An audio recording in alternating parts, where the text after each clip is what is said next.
Alright, welcome to the video tutorial on electrostatics. I'm your host, Peter Harvey. Now, we're going to move on and straight into the video. Now, behavior of electrostatic charges is one of the things that we're going to be covered. We're also going to talk about the properties of the fields associated with them, the unit of charge, the electric field, electric current, and current movement. Now, this on screen is an atom, right? What you're looking at is a basic diagram of an atom. Now, we've got protons, which are in blue, they're positively charged. You've got negatively charged electrons, and you've got neutral neutrons, right? They basically are the makeup of an atom, right? Now, why we're talking about this is because this is important to understanding what makes something negatively or positively charged. Something with an equal amount of protons and electrons, like this one in the top left hand corner, is neutral. It doesn't actually have a charge, right? Like a particular charge. It's neutral, right? And then we move on to the next example, which is below it, and this is a positively charged atom because it has more positively charged protons than negatively charged electrons. Now, in a similar fashion, the original atom we looked at is negatively charged because it has more electrons than protons. Pretty simple, huh? But how does that happen? Now, on screen I've got an animation of two rectangles. Now, just for argument's sake, we'll have them they're rubbing together. They're just alternately rubbing together. Now, what's happening is that depending on the material, as they rub together, the friction causes some electrons to be knocked loose. And what happens is that these electrons move on to one of the materials, right? So one material is losing electrons and one actually gaining electrons. So one's becoming more and more negatively charged, but the other one is getting more and more positively charged because it's losing those electrons. Now, as it does that, it's that flow of electrons. It's just causing that these two objects to become positively and negatively charged. Alright, so how about how these particles behave? Now, if you look at the animation on screen, the proton and the electron are moving towards each other. That's why, because they're opposites. Opposites attract, right? So they always attract each other. On the other hand, as you can see here, two protons actually repel each other. They're both positively charged, they're the same, they're not opposites, so they repel each other. The same thing will happen if there's two electrons. I just haven't depicted it here. But that's exactly how they generally, that's how they behave.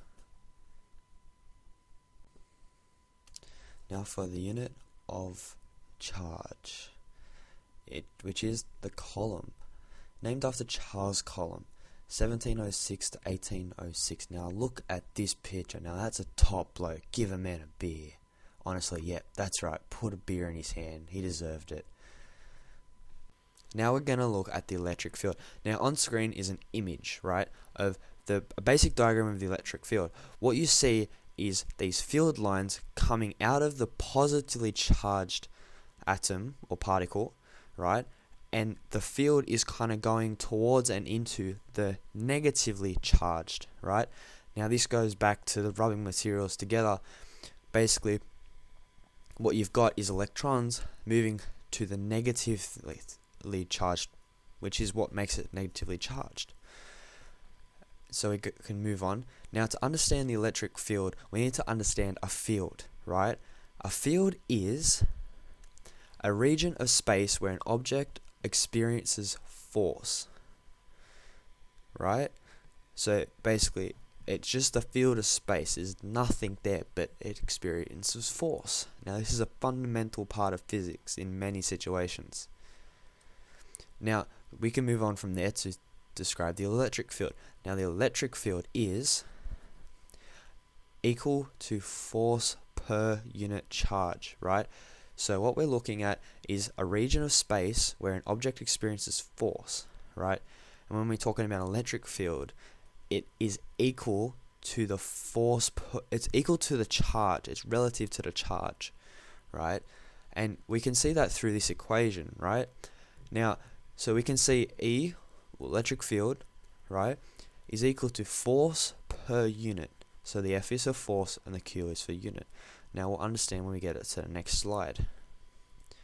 Now we've got the electric field strength, right? So this is an equation that we can describe an electric field's strength, right?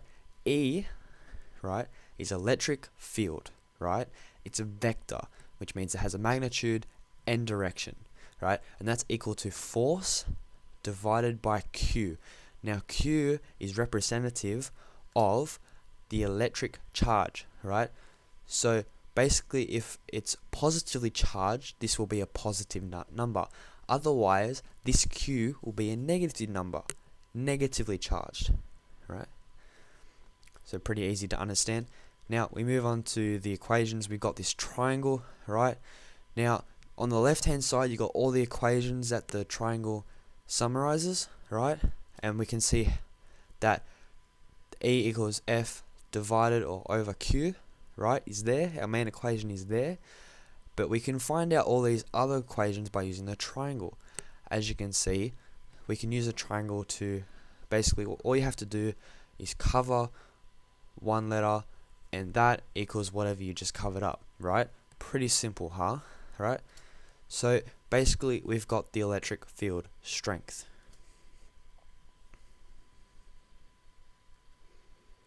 Now electric current.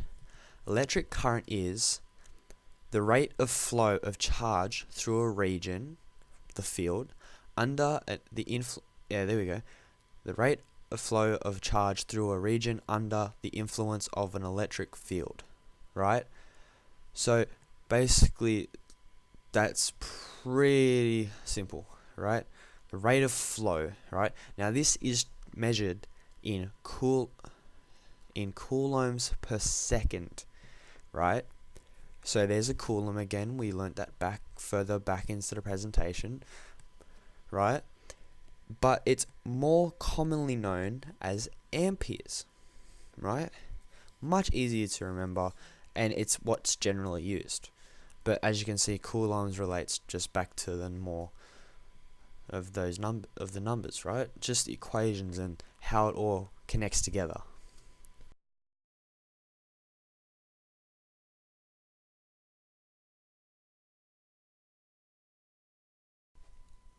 Finally, we have the direction of current. So basically it talks about direct current and alternating current. The difference between you two is actually on screen right now, if you haven't noticed. I'm sure you have, but anyway. For direct current, right, it's direct. It only goes one way, right, as seen as little diagram below the writing. But current is direct with the net flow of charge carriers or electrons moving in one direction. As I just stated, moves in one direction, right? Alternating current is different, right? Its current is alternating with the net flow of charge carriers, electrons again, moving backwards and forwards. Now, and this switches periodically, right? For example, in Australia's mains power, right, on the grid, it operates at 50 Hertz. That means 50 times a second. It switches between going backwards and forwards across the wire, right? And that's pretty much all it is. It's just about the direction of flow and how it works, and basically what DC and AC is. Well, that's it for the tutorial. I hope you enjoyed, and I'll see you in the next one.